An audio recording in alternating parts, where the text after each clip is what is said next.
हरि ओम नमो नमः। अथ स्कंदपुराणे माहेश्वरखंडे केदारखंडे नवमोऽध्यायस्य प्रथमो भागः। इसके पहले अध्याय में हमने देखा कि महर्षि लोमश शिव ने विषभक्षण क्यों किया था, इस प्रसंग का वर्णन करने जा रहे थे।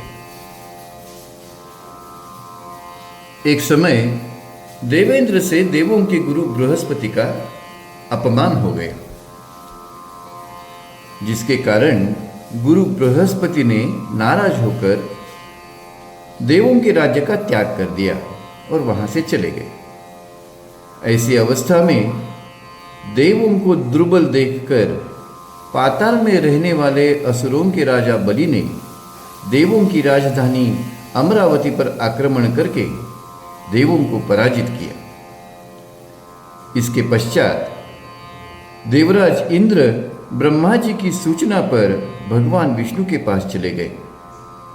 भगवान विष्णु ने उन्हें बताया कि गुरु की अवज्ञा के कारण ही उनको यह फल मिला है, अतः वे दैत्यों के साथ मित्रता करें एवं कुछ समय उनके साथ व्यतीत करें।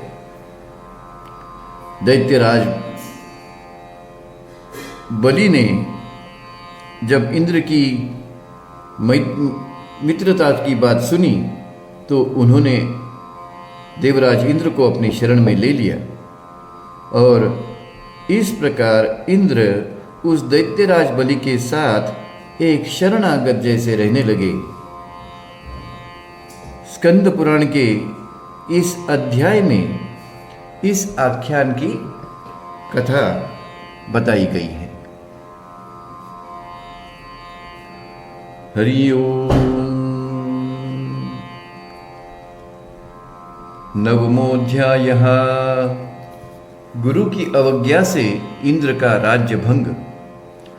लोमश उवाच एकदा तु सभामध्ये आस्थितो देवराट् स्वयं लोकपालये परिवृतो देवैश्च ऋषिभिस्तथा अप्सरो गणसंवीतो गन्धर्वैश्च पुरस्कृतः उपगीयमान विजयः सिद्धविद्याधरैरपि तदा शिष्यै परिवृतो देवराजगुरुसुधीः आगतोऽसौ महाभागो बृहस्पतिरुदारधी तं दृष्ट्वा सहसा देवा प्रणेमु समुपस्थिताः इन्द्रोऽपि दृशे तत्र प्राप्तं वाचस्पतिं तदा नोवाच किञ्चिद्दुर्मेधावचो मानपुरस्सरं नाह्वानं नासनं तस्य न विसर्जनमेव च शक्रं प्रमतं ज्ञात्वाथ मदाद्राज्यस्य दुर्मतिं तिरोधानमनुप्राप्तो बृहस्पतिरुषान्वितः। लोमश कहते हैं, एक बार देवराज सभा में आसीन थे। लोकपाल तथा ऋषिगण उनके चतुर्दिक विराजित थे। अप्सरागण गंधर्वगण उनके पूर्वभाग में स्थित थे। सिद्ध एवं विद्याधर उनके विजय गीतों को गा रहे थे। तभी शिष्यों से घिरे धीमान महाभाग देवगुरु बृहस्पति का वहां शुभागमन हुआ।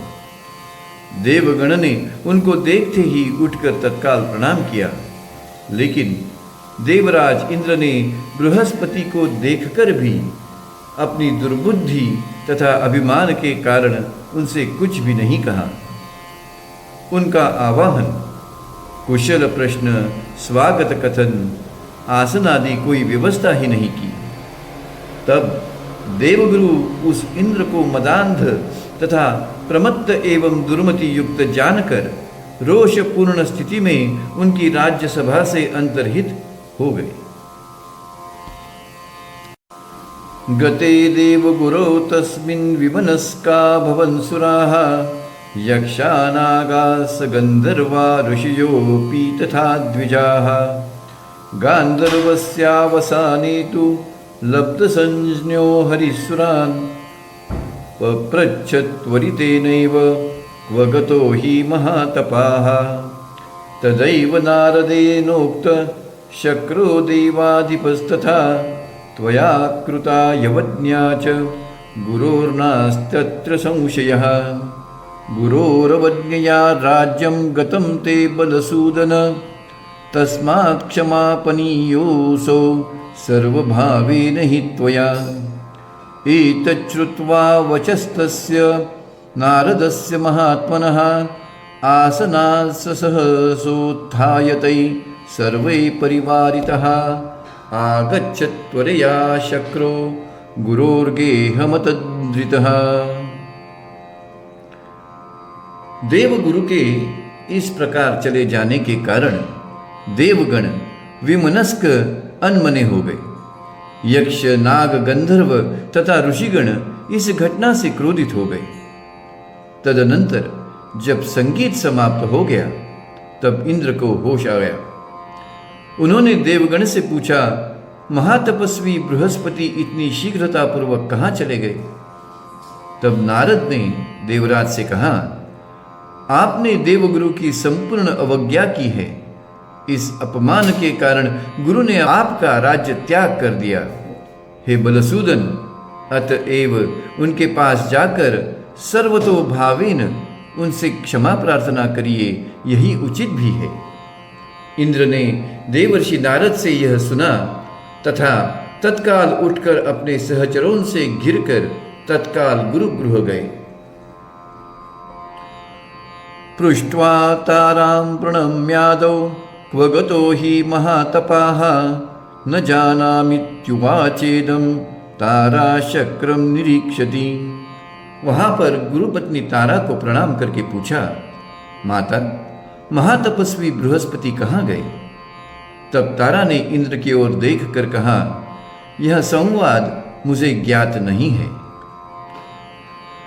तदा चिंतान्वितो भूत्वा शक्रस्वगृहमाव्रजत एतस्मिन्नन्तरे स्वर्गे यनिष्टान्यद्भुतानि च अभवन् सर्वदुःखार्ते शक्रस्य च महात्मनः पातालस्थेन बलिना ज्ञातं शक्रस्य चेष्टितं ययौ दैत्ये परिवृत पातालदमरावतीं तदा युद्धमतीवासीद् देवानां दानवैः सह देवा पराजिता दैत्ये राज्यं शक्रस्य तत्क्षणात् सम्प्राप्तं सकलं तस्य मूढस्य च दुरात्मनः नीतं सर्वप्रयत्नेन पातालं त्वरितं गताः शुक्रप्रसादात्ते सर्वे तथा विजयिनो भवन्।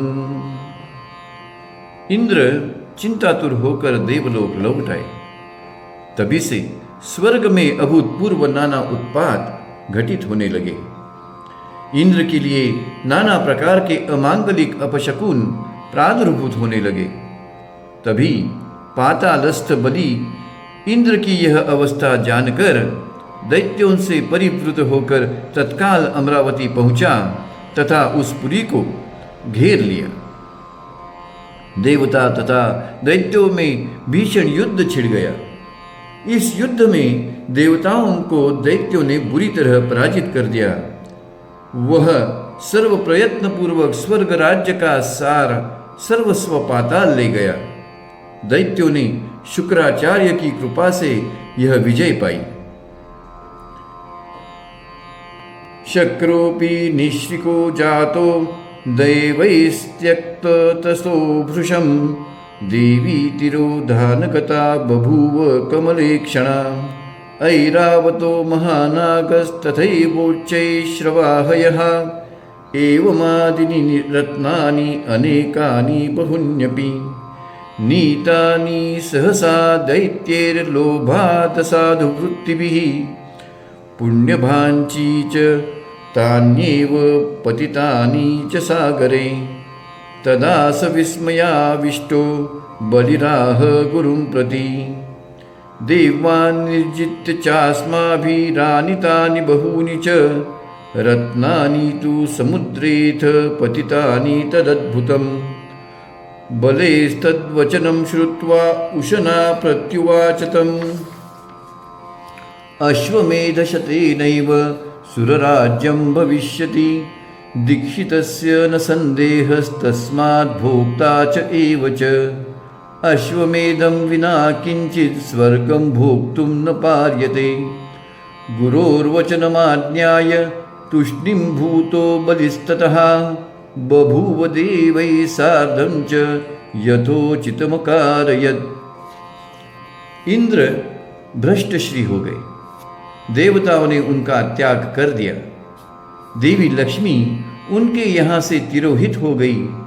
महागज ऐरावत, उच्चैश्रवा अश्व इत्यादि तथा जो कुछ रत्न थे, असद्वृत्ति दैत्यगण लोभवशात सहसा सब ले गए तथा अनेक पवित्र वस्तुओं को सागर में फेंक दिया। तब बलि ने विस्मय से गुरु से पूछा, हे गुरुदेव, देवगण को जीत कर मैं अनेक रत्न लाया हूं। लाते समय अनेक रत्न सागर में गिर गई। बलि का कथन सुनकर शुक्र ने उत्तर दिया, यज्ञ में दीक्षित होकर 100 अश्वमेध संपन्न होने पर कोई देवलोक का राज्य तथा वहां के राज्य भोग का अधिकारी हो सकता है। इसके बिना कोई भी स्वर्ग राज्य भोग नहीं कर पाएगा। गुरु का यह वाक्य सुनकर इंद्र मौन हो गए तथा उन्होंने देवगण के प्रति यथोचित कार्य किया। इंद्रोपि शोच्यतां प्राप्तो जगाम परमेष्ठिनं विज्ञापयामास तथा सर्वं राज्यभयादिकं शक्रस्य वचनं श्रुत्वा परमेष्ठी उवाचः सम्मिलित्वा सुरान् सर्वान् त्वया साकं त्वरान्विताः आराधनार्थं गच्छामो विष्णुं सर्वेश्वरेश्वरम् तथेति गत्वा ते सर्वे शक्राद्या लोकपालकाः ब्रह्माणं च पुरस्कृत्य ततं क्षीरार्णवस्य च प्राप्योपविश्यते सर्वे हरिं स्तोतुं प्रचक्रमुः। उधर इंद्र अत्यंत शोचनीय स्थिति में होकर ब्रह्मा के पास गए तथा अपने पराजय के विषय को उनसे निवेदित किया। इंद्र की व्यथा सुनकर ब्रह्मा ने कहा, तुम तथा सभी देवता एक साथ मिलकर मेरे साथ सर्वेश्वर विष्णु की आराधना के लिए चलो। ब्रह्मदेव के कथनानुसार इंद्रादि लोकपाल उनको आगे करके क्षीरसागर तट गए। वहां बैठकर सभी विष्णु स्तव द्वारा नारायण की स्तुति करने लगे।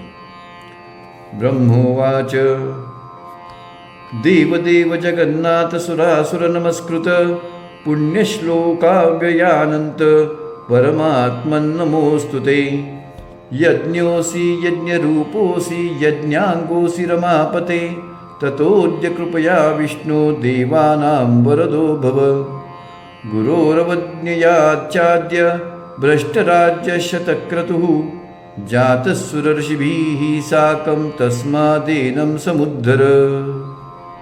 ब्रह्मदेव कहते हैं, हे देवदेव जगन्नाथ, हे सुरासुरगण द्वारा नमस्कृत, हे पुण्य श्लोक अव्यय अनंत परमात्मन, आपको प्रणाम है। आप ही यज्ञ रूप तथा यज्ञांग है। हे रमापति, हे विष्णु, अब आप कृपा पूर्वक देवगण के प्रति वरप्रद हो जाए। गुरु की अवज्ञा के फलस्वरूप शतक्रतु इंद्रदेव सुर तथा ऋषिगण सहित राज्य भ्रष्ट हो गए हैं। अब तो आप ही रक्षक है। श्री भगवान वाच गुरोरवज्ञया सर्वं नश्यतीति किमद्भुतं ये पापिनो यधर्मिष्ठा केवलं विषयात्मकाः पितरो निन्दितो यैश्च निर्दैवास्ते न संशयः अनेन यत्कृतं ब्रह्मन् सद्यस्तत्फलमागतं कर्मणा चास्य शक्रस्य सर्वेषां संकटागमः विपरीतो यदा काल पुरुषस्य भवेत् तदा भूतमैत्रीं प्रकुर्वन्ति सर्वकार्यार्थसिद्धये तेन वै कारणेनेन्द्र मदीयं वचनं कुरु कार्यहेतोस्त्वया कार्यो दैत्ये सह समागमः।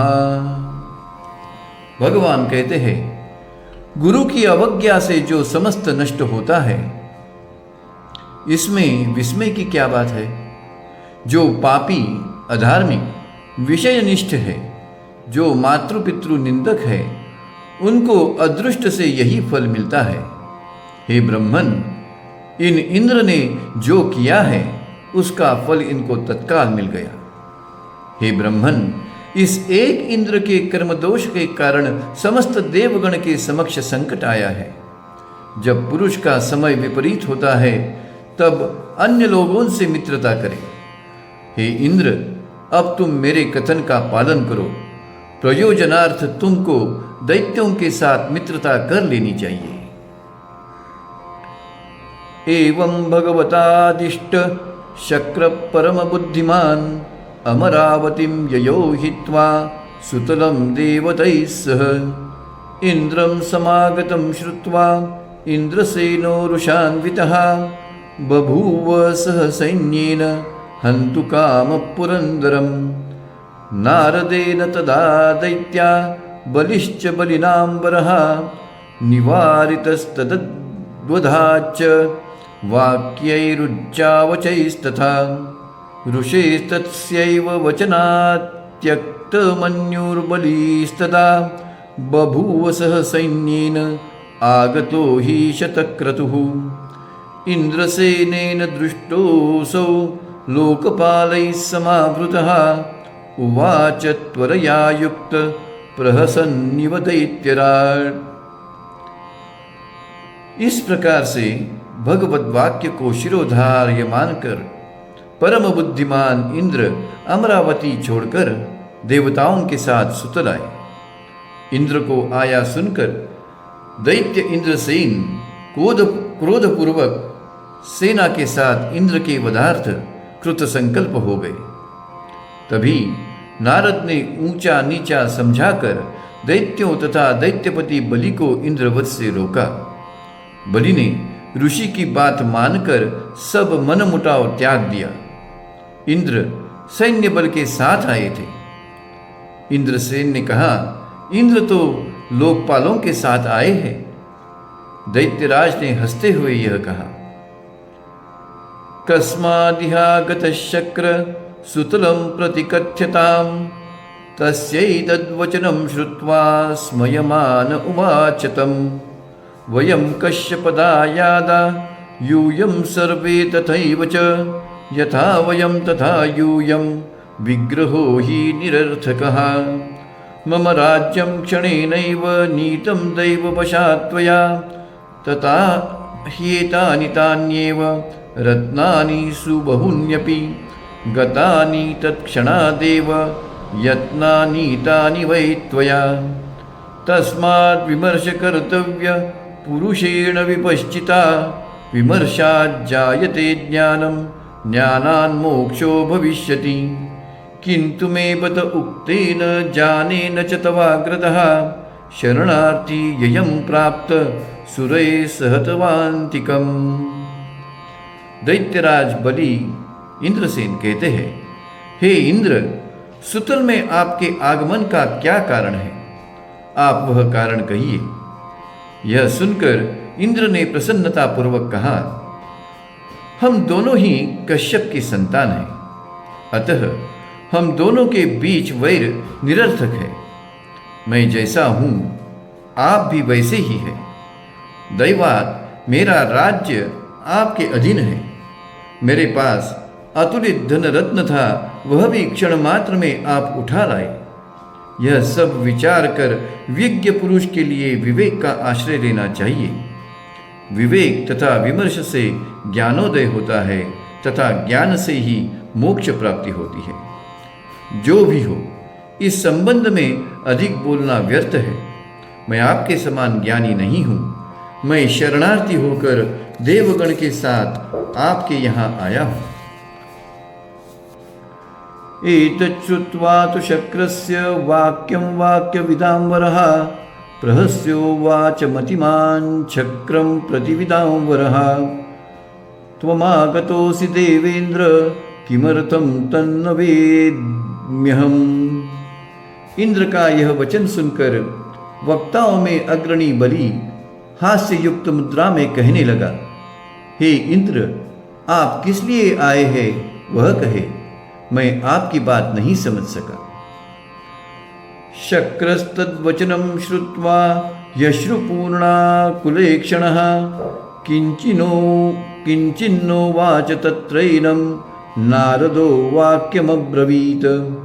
बले त्वं क्रीं जानासि कार्याकार्यविचारणां धर्मो हि महतामेष शरणागतपालनं। शरणागतं च विप्रं च रोगिणं वृद्धमेव च य एतान्न च रक्षन्ति ते वै ब्रह्मणो नराः। शरणागतशब्देन आगतस्तव सन्निधौ संरक्षणाय योग्यश्च त्वया नास्त्यत्र संशयः। एवमुक्तो नारदेन तदा दैत्यपतिः स्वयं विमृश्य परया बुद्ध्या कार्याकार्यविचारणं शक्रं प्रपूजयामास बहुमानपुरस्सरं।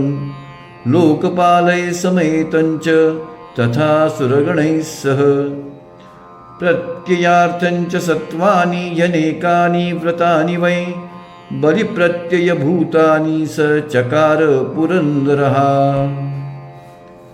यह सुनकर इंद्र के नेत्र अश्रुओं से भर गए, वह कुछ भी बोल न सके। तब नारद ने आकर कहा, हे बलि, क्या तुमको कार्य का ज्ञान नहीं है? देखो, शरणागत का पालन ही महान लोगों का धर्म है। जो शरणागत की, ब्राह्मण की, व्याधिग्रस्त की तथा वृद्ध की रक्षा नहीं करते वे ब्रह्मज्ञ हैं। जो शरण में आया हूँ कहकर तुम्हारे पास आए, उसकी रक्षा तुम्हारा कर्तव्य है। नारद का यह वचन सुनकर दैत्यपति बलि ने अपनी विशिष्ट बुद्धि द्वारा कार्य की विवेचना की। तब उसने इंद्र एवं लोकपालों तथा देवगण की सम्मान के साथ अभ्यर्थना की। वहाँ पुरंदर ने बलि के प्रत्ययार्थ अनेक सात्विक व्रत नियमादि का अनुष्ठान किया। एवं समयं कृत्वा शक्रस्वार्थपरायणाः बलिना सह चावात्सीदर्थशास्त्रपरो महान्। एवं निवसतस्तस्य सुतलेऽपि शतक्रतोः वत्सरा बहवो ह्या संस्तदा बुद्धिमकल्पयत्। संस्मृत्य वचनं विष्णोर्विमृश्य च पुनः पुनः। एकदा तु सभामध्ये आसीनो देवराट् स्वयं उवाच प्रहसन् वाक्यं बलिमुद्दिश्य नीतिमान्। सर्वशास्त्रवेत्ता इंद्र ने अपने स्वार्थ साधनार्थ इस प्रकार का नियम करके बलि के साथ रहने लगे। इस प्रकार सुतल में निवास करते करते इंद्र को अनेक वर्ष व्यतीत हो गए। उन्होंने सदा विष्णु के कथन का स्मरण करके पुनः अपनी विवेचना द्वारा एक उपाय की कल्पना की। एक दिन नीति निपुण देवराज इंद्र ने बलि की सभा में स्थित होकर कथा प्रसंग की आड़ में बलि से प्रसन्नता पूर्वक कहा, प्राप्तव्यानि त्वया वीर अस्माकं च त्वया बले गजादीनि बहून्येव रत्नानि विविधानि च गतानि तत्क्षणादेव सागरे पतितानि वै प्रयत्नो हि प्रकर्तव्यो यस्माभिस्त्वरयान्वितैः तेषां चोद्धरणे दैत्य रत्नानामिह सागरात् तर्हि निर्मतनं कार्यं भवता कार्यसिद्धये। बलिप्रवर्तितस्तेन शक्रेण सुरसूदनः उवाच शक्रम त्वरित केनेदम मथनम भवेत्। इंद्र कहते हैं, हे वीर बलिराज, आपने हमारा गजादि अनेक रत्न प्राप्त किया है, तथापि बहुत कुछ तभी सागर में गिर गया था। हे दैत्य, सागर से उन रत्नों का उद्धार करने के लिए हमारा अवश्य कर्तव्य है कि हम प्रयत्न करें। आप एक कार्य करें, अपनी कार्य सिद्धि हेतु सागर मंथन में प्रवृत्त हो जाए। इंद्र ने जब देवशत्रु बलि को इस कार्य हेतु प्रेरित किया, तब बलि व्यग्रता पूर्वक पूछने लगे कि हे इंद्र, यह मंथन कैसे होगा? हरि ओम।